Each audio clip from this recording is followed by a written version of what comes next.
What's up, Wizards? It's Dev. Top 3 new decks of the week, everybody. Your favorite video. Now, I have to explain, though, not nude decks. I get comments all the time. These decks aren't naked. I was in for some salacious content here. No, they're new decks, not nude eggs. So, just to clear it up, if you didn't want new decks, then you're in the wrong place. But you probably did. That's probably why you clicked on the video. You saw the thumbnail and all that. So, with that in mind, how did things shake out this week in FDN Standard, where we're officially like week 3.5 at this point, and things kind of stayed the same as usual, right? A lot of blue-black control, a lot of red-white kind of cementing itself as the best aggro deck right now, but that's not what we're here for. If you wanted to know what the best decks were in Standard, you click on those videos. You clicked on the new deck. What's the spicy stuff this week? So with that in mind, let's take a look at the deck on screen right here. This is the first deck of the week because it's actually the least new of any of these decks we're going to look at.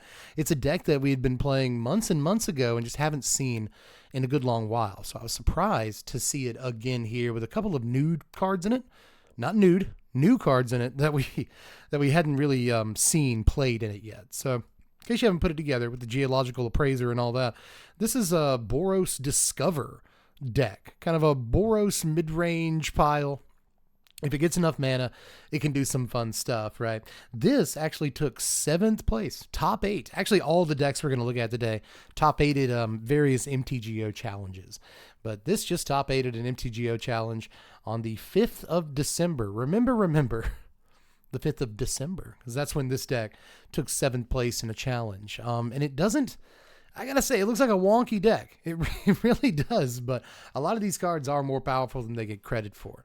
As far as solving the problem of decent 2-drop creature, what are you gonna do? You're gonna play a red guy? You're gonna play Charming Prince? No, we're gonna play Autonomous Assembler over here, because this can be a 5-mana 4/5. It can be a 2-mana 2/2. It's always got Vigilance. That's a keyword ability, and it can make itself larger as the game goes on. You know, it kind of does a lot for a 2-drop and does not, for that matter, die to go for the throat. If you have mana and they try to target it with a cut down, you can pay a mana, tap him down, make him larger, and fizzle their cut down. It's all kind of cool to have a 2-drop that doesn't die to some of the most played removal spells in Standard right now. So that's all gravy right there. It's actually kind of, maybe worth trying out. That's all I'm going to say. But apart from that, other weird kind of inclusions in this deck that we don't see too often are new since the last time I saw this deck. Like Wandering Rescuer is a one of in here. The 5-mana 3/4 that you can flash in, Convoke as well. And other tap dudes you control have Hexproof, which is neat because, you can tap down your Assembler without it even attacking. That's kind of neat.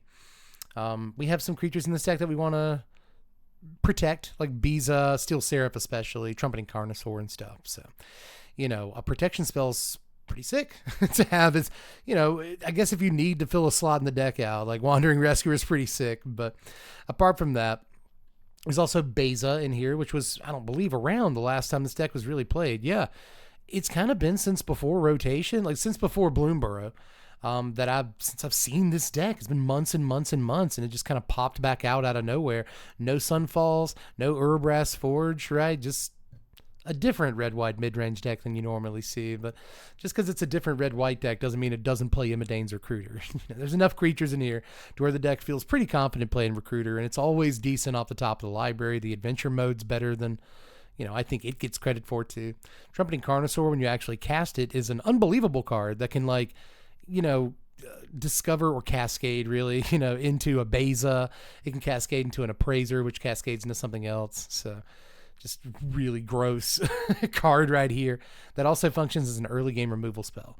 So pretty nice. You get 2 Season of the Burrow in this list, which is, also a good Magic card. A lot of 5-drops here. I got to say that, a lot of 5-drops here, but I think Season of the Burrow is a very playable Magic card that's kind of dropped off in the amount of play it's seeing over the last couple of months since Bloomborough came out. But here it is again.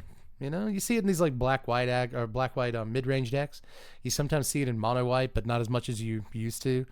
So I kind of like seeing it here as a full 2 of, not just the 1 of. Atali's Favor goes on any of our creatures, and is another one of the weird cards in the deck, but I'm not surprised to see it. It's an R that enchants one of our dudes, and when it ETBs, we discover 3, and the enchanted creature gets +1/+1 and has Trample. So Discovering 3 can get us a fair amount of value in this deck, and putting +1/+1 and trample on like any of our guys is pretty good. Virtue of Loyalty's in here too. Again, we have enough creatures, so like the 5 mana mode is halfway decent on this. And of course, it also doubles as a 2-drop, which we don't have a whole lot of. Now, a card that I haven't shown you so far is, I believe, the last card in the deck. Let me double check. Yeah, it's the last card in the deck. Is Quintorius Kond up here, a full 4 of this 5 mana Planeswalker.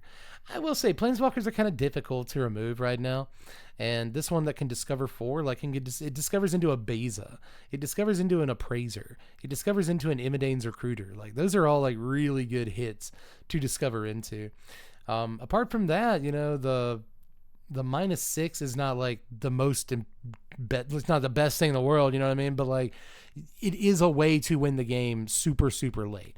Apart from that though, just plussing it to get a token is maybe the best ability on the card. It really is. But, you know, the passive on this allows you to drain 2 from your opponent whenever you cast a spell from exile. So not only to discover on Quintorius, but obviously to discover on Geological Appraiser, discovery on Atali's Favor will do that.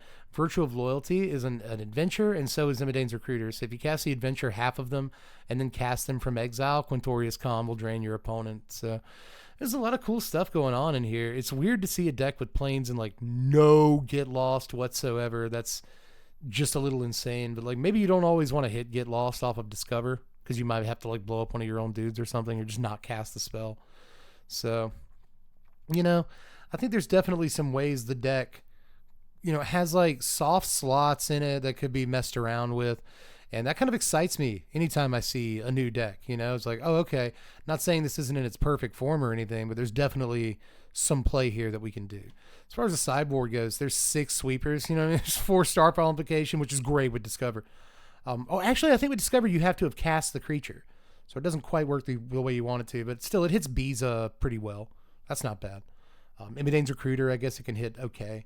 Split Up is another sweep in the deck. Rest in Peace for graveyard decks. Sheltered by Ghosts for more removal. Lifelink's great. Does well against aggro decks. Kayla's Command is in here. That's kind of neat. This is 3 mana, and you choose 2 of these. You get a 2/2 construct, or you gain 2 life, scry 2, or you put a +1/+1 counter on a guy and it gains double strike to Leo T, or you search for a basic planes, reveal it, put it in your hand, shuffle up. What are you boarding this in against? I'm not really convinced I know. I guess it's just a decent hit for Discover too. You get to do 2 of those things. Note the deck has 25 lands for the Mishra's Foundry because they pair well with the Autonomous Assembler, because this allows you to put +1/+1 counters on assembly workers, and that's pretty sick. Just, you know, good lines in this deck. Still Seraph is another one. Like Autonomous Assembler has a hard time dying to most played removal. Still Seraph doesn't die to cut down, doesn't die to go for the throat. So, you know, again, this just ties up a lot of like black removal and makes it more or less useless, you know, at least against these cards. And being able to give a, you know, effectively hitting for 6 Wandering Rescuer lifelink or flying is good. You know, giving Trumpeting Carnosaur lifelink is crazy. Just the deck does a lot of cool stuff, attacks from a few different angles, and just kind of incidentally discovers. And I like a lot about this. So props to Angry Chicken. I like your name and I like your deck. I really do. Good first deck of the week this week, but I got a couple more that I want to cover. So with that in mind, let's take a look at 4-color Reanimator that I believe also got 7th place, if I'm not mistaken. Yeah, 7th place in a standard challenge on 12/7. So just a couple of days ago, as I record this took 7th. So again, a top 8 challenge deck here among a field of, you know, the entire rest of the top 8 is like blue-black and stuff, you know, like traditional blue-black, not this. But what I liked about this deck, what really caught my eye here, because there were a couple other decks I looked at, you know, there's like a Gruul Delirium aggro deck that's like super low to the ground, plays the 1 mana pump spell in red that, like, if you have Delirium, it gives a creature double strike for a single mana. Like, there were other decks that caught my eye, but this one specifically spoke to me because not only is it Reanimator, but in a way that was points against it. I feel like I do too many Reanimator decks on this series, because like every other week there's a new Reanimator deck someone's trying out. But this one looked a lot different than the Reanimator builds we've been seeing since like Ride of the Moth came out. And even since Zombify came out, we've been seeing these like not necessarily controller tempo based, but like they don't play a whole lot of creatures, these control decks that are just trying to like hit the Atraxon 4 at all costs. And usually those costs include playing non-creature spells or just a bunch of removal in the early game. This deck is so different in terms of like how it approaches its reanimation plan that it really stuck out to me. So as far as our reanimation targets, we have one copy of Valgaboth, which I do think is a little bit light, but there's a reason why there's only one copy. 3 copies of Atraxa, which I do think is a little bit light. I had to repeat myself, but again, I would go with like more of both of these cards, but they decided to cut into their copies of Atraxa and Valgaboth so they could play 4 Zetalpa Primal Dawn. Now, I have not reanimated this yet this season. I've reanimated it in my life in paper, but I've had this reanimated against me on the arena a couple of times this season. And I gotta say, it's kind of tough to do much of anything about if you don't have like literally Sunfall. You're not going to raise down arms it. It obviously doesn't die to like Anoint with Affliction. So a lot of the stuff that would exile it, doesn't.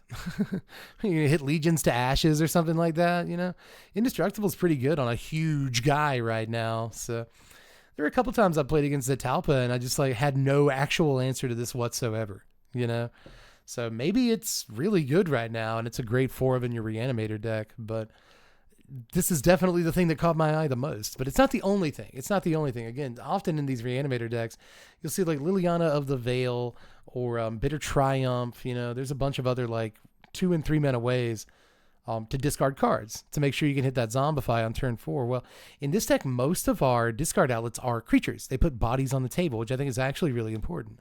Evangelist Synthesis is in here, just 2 mana for a 2/3 when it ETBs loot. So you get to like dump a huge guy in your yard, draw a card, sick, let's go. Also gets a little bit bigger if you've drawn 2 or more cards this turn, but that's fine.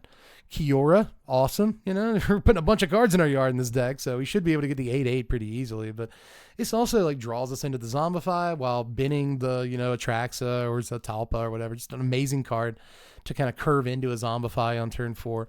Overlord of the Baelmerk, amazing 2-drop. This deck actually plays a fair number of like non-avatar creatures it can bring back to its hand if you want to. If you hit the Kiora or the Evangel or the Scavengers, we'll talk about that in a second. You bring those back to your hand, especially considering they curve well. You Overlord and you hit Atraxa, Zetalpa or something and Scavengers on turn 2. Bring the Scavengers back to your hand with Baelmerk's ability, play it on turn 3, and you've got an amazing Scavenger.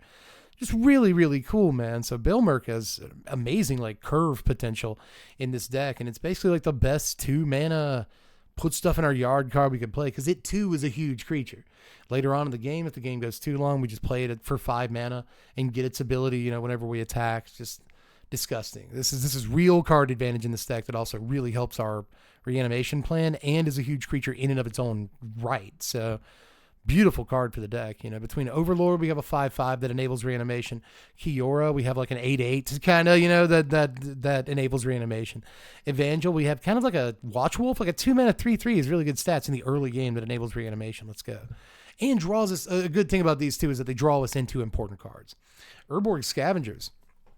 Just kind of gave away the game with this, but obviously like the God play is to Overlord on 2, get as a Talpa or a Trax in the yard, Scavengers on 3, and you have like a flying lifelink dude, but you do have to exile the cards from the yard. So, if you want to reanimate the Zetalpa with the Zombify on 4, you can't get it with the Scavengers on 3. So, it looks like the deck may need like more reanimatable guys. It's a really like juice Scavengers, but that's not necessarily a guarantee, man. Scavenger is just a fine little card that gets relatively large, like it's almost a guaranteed 3/3 in this deck. And it's very easy to make it like a 3/3 double strike indestructible, which is like the real reason Zetalpa's in here, is because flying and lifelink are like good abilities, right? They're fine, but if you exile a Valgaboth, that's all you're giving your Scavengers, flying and lifelink. Whereas with Zetalpa, dude, you're on turn 3, you're playing a card with all these abilities. It almost doesn't matter how big the PT is. You're playing a dude with all these abilities. You're going to win. So just a really, really neat way of building Reanimator where like the Zombify, and we are playing 4 Zombify. Zombify is really effective, but Scavengers is another way to sort of win the game. And you've got these other creatures we play are great. There's 24 creatures in this reanimation deck. Why did I say it that way? It's reanimation deck. It's like AI or something. That was so strange. But yeah, there's 24 creatures in this reanimator deck, which is like something you don't see every day. But As far as instants and sorceries, just removal. Bitter Triumph is in here, 2 pitch creatures. Cut down's a 2 of, Anoint with Affliction's a 1 of, Go for the Throat's a 2 of. So it's like, it's everything you expect in terms of the Reanimator or the removal suite, but the creature suite is like really interesting and more varied than you see normally in this case. As far as the sideboard goes, Duress, Cut Down, Disdainful Stroke, Anoint, Ghost Vacuum, Withering Torment, Malicious Eclipse, Negate. Literally every single card is a usual suspect in blue-black, but we also get Phyrexian Flesh Gorger. It's kind of another reanimation target. It's good against aggro and stuff. Just not a bad looking Reanimator deck that can kind of just play like a mid-range deck if it doesn't get its Reanimator plan. And usually Reanimator plans are like so all in that if you don't reanimate a huge dude on 4, you're just kind of screwed. Or if they have like some sort of graveyard interaction, you're screwed. And I think this deck can go a little beyond that, and I like it. But anyway, let's move on to the final deck of the week. And this one gets a very special kind of spotlight, because this one really didn't like exist until the beginning of December. There's a Z in December, guys. This one didn't really exist until the beginning of December, but on the 1st of December, a deck like this 5-0'd a league. And then on like the 4th of December, it 5-0'd another league. And then on the 6th of December, it got 6th place in a standard challenge. And then the next day, on the 7th of December, 3 different versions of the deck 5-0'd league. 3 different versions of the deck. So like this deck is really hot right now and catching on. And I am probably not the person to introduce you to it, but just in case I am, get a load of Selesnya Collector's Cage here. Again, just in the last week, 1, 2, 3, 4, 5, 6, like at least 6. I think there's even more than that. Results for this deck, whether it's league or challenges or showcase or whatever. This deck is showing up all of a sudden, dude, and it's pretty cool. Collector's Cage is a card that like me and Saffron Olive and like Jim Davis, I think, like a bunch of content creators all really like when it first came out. And it has not done much in standard, at least, since it popped off, like since it hit the streets. This is 2 mana, 1 under white for an artifact with Hideaway 5. So when it enters the battlefield, you look at the top 5 of your library, you exile one of those face down, and you put the rest on the bottom in the random order. For 1 and tap, you put a +1/+1 counter on a creature you control. Then if you control 3 or more creatures with different powers, you may play the exiled card without paying its mana cost. So you get a free card for a single mana, so long as you have 3 or more dudes with different powers. And it's only 2 mana to get in the play in the first place. So it seems very easy to make the hideaway mode like work on this, and it's so cheap. Like the problem is that you want a bunch of creatures with different power. And you want to cheat a card into play on like turn 3 or 4. But you also have to play the Collector's Cage, and it costs like your whole turn 2. So it's a little harder than it looks maybe to put this whole thing together. But Collector's Cage is still like an obviously busted card that has not done anything yet until just now. Now you see Sheltered by Ghosts is in here, kind of our premier removal spell. Lifelink's really good. Ward is really good. Virtue of Loyalty is in here too. It's just kind of a one of, junk card. We had a slot to fill, and there's plenty of creatures in this deck too. We care about +1/+1 counters, obviously, right? So this card does that. It gives us a 2-drop. So there's reasons, virtues in here, but we just need the one of, and that's it. As far as the creatures go, that's the meat of the deck. There are 28 creatures in this deck because again, we're trying to cage as quickly as possible, but since we're a creature-based deck, we can also work in Sheltered by Ghosts. We can work in Virtue because, again, we're going to have so many guys. But this is another deck that looks like it had some soft slots in it. And it does, like demonstrably, because most versions of this deck that have placed this week have been not completely different. They play the same like core of Collector's Cage and a couple of other cards, but a lot of their choices have been different. And I'll kind of point out which cards are soft and which cards appear to be locked into the deck as we move through here. Now, having to pick most important cards first, I guess we'll go with Sandstorm Salvager. This is from March of the Machine Aftermath, so you may have missed it. 3 mana for a 1/1 Artificer. When it enters the battlefield, you get a 3/3 artifact creature token. But you can pay 2 and tap it and put a +1/+1 counter on each creature token you control. They gain trample till end of turn. This works pretty well, or at least I won't say it works well with, but it is congruent to the Toby Beastie Befriender in the deck. This is the 3 mana 1/1 that gives you a 4/4 when it comes into play. If you have 4 or more creature tokens, creatures you control have flying. Creature tokens you control have flying. So we're looking at a pretty token heavy kind of theme here. 2 Tobys, that cares about tokens. 2 Sandstorm Salvagers, that cares about tokens, right? But Turns out in green and white, we have a lot of really good token-centric cards, right? We've got Paw Patch Recruit as a decent one-drop in here. Matter of fact, there's a fair number of one-drops in this deck. We're getting on the board early. But this can create a token and also cares about like our dudes being hit by removal. Sanguine Evangelist creates a token, right? Overlord of the Mistmores, 4 of, because this on turn 4 always creates 2 tokens. That's really good with Salvager. Great with Toby to make sure we can get those 4 tokens. You know what I mean? Nurturing Pixie is a 1 of in this deck. Looks like a throwaway, but you know, this can pick up the Evangelist. It can pick up the Salvager, get another 3/3. Pick up the Paw Patch and play it with Offspring. Pick up the Overlord, right, and play it and get another couple of 2/2s. And the whole time you're drawing cards off of Enduring Innocence because you're replaying small guys or whatever. Just Pixie's great. Also works with Sky Knight Squire. We'll get to that in just a second. It's actually the card in the deck I'm most excited about. But, you know, if you pick up something with Pixie and then replay it, Sky Knight Squire, we'll get a +1/+1 counter. So, very creature-centric deck. There have been mono red decks over the last couple of months that have decided to go wide rather than just, you know, put a bunch of pump spells on one huge guy. They've started to play like Squee again and stuff like that, because going wide is actually a pretty decent strategy in standard right now. And this deck goes fairly wide while also being able to go tall. You know, like you can put counters on all your guys. You can give all your tokens flying. Sky Knight Squire goes really tall and gets flying once all your creatures come into play. Mistmores is obviously a huge dude for the late game, but also puts flying power into play, right? Kellen makes your dude slightly, Paw Patch Recruit makes your dude slightly larger if your other dudes get targeted.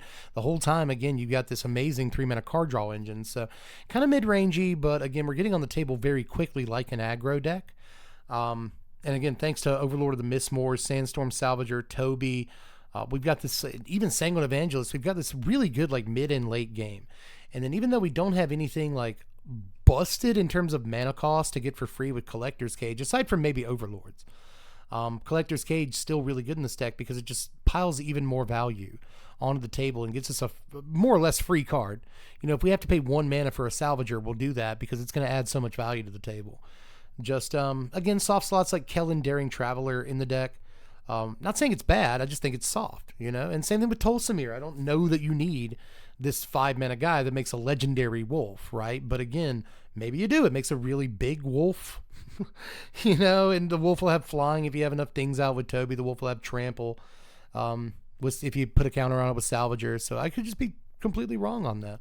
Sanguine Evangelist is kind of an anthem effect with the battle cry for all of our tokens. If we go like turn 3 Evangelist into turn 4 Overlord, we've got a ton of creatures on the table, you know, 4 creatures on the table with just playing those 2 guys. And if we attack with Evangelist and those 4 guys on the table, we're dealing, what, 3, 6, 7, 8, 9, 10, 10 damage right there. So pretty good, man. It's like a green-white. You know, we've seen these green-white Overlords lists, and we've seen like green-white based, for the most part, like domain lists too that play like Sunfall and Leyline and whatnot. And this deck forgoes kind of all of the basic conventions of playing green-white in standard right now. Adopts some of the, you know, like the green-white enchantments deck that plays Enduring Innocence, or like the Caretaker's Talent deck that plays Caretaker's Talent in this 3-drop slot. I have an enchantment that draws a card, that slot. Kind of like that, you know, just plays a bunch of creatures around it. Basic mid-range deck with some decent removal and a free card here or there. And it turns out that's a really, really good strat right now, dude. Really good. Even Interrupter counter spells, Sunfalls and stuff.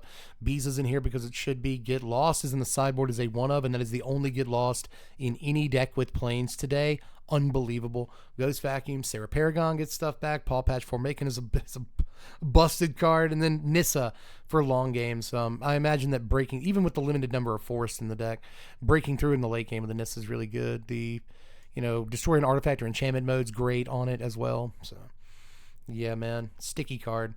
Altogether, this deck looks great. And again, there's a few different ways to build it, but the cards that are always in it are like the 1-of Nurturing Pixie, the Llanowar Elves, the Sanguine Evangelist, the Salvager is always in the deck. Overlord's always in the deck.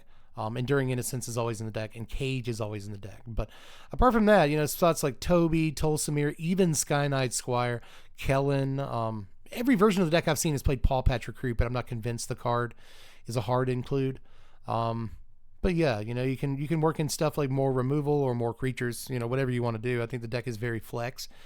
And that's a sign of a good deck. A deck with so many flex slots that's still really good. That's exciting. But it is all the decks for the week. This deck was definitely the top deck of the week, getting all the buzz right now. It is the belle of the ball, the princess of the town.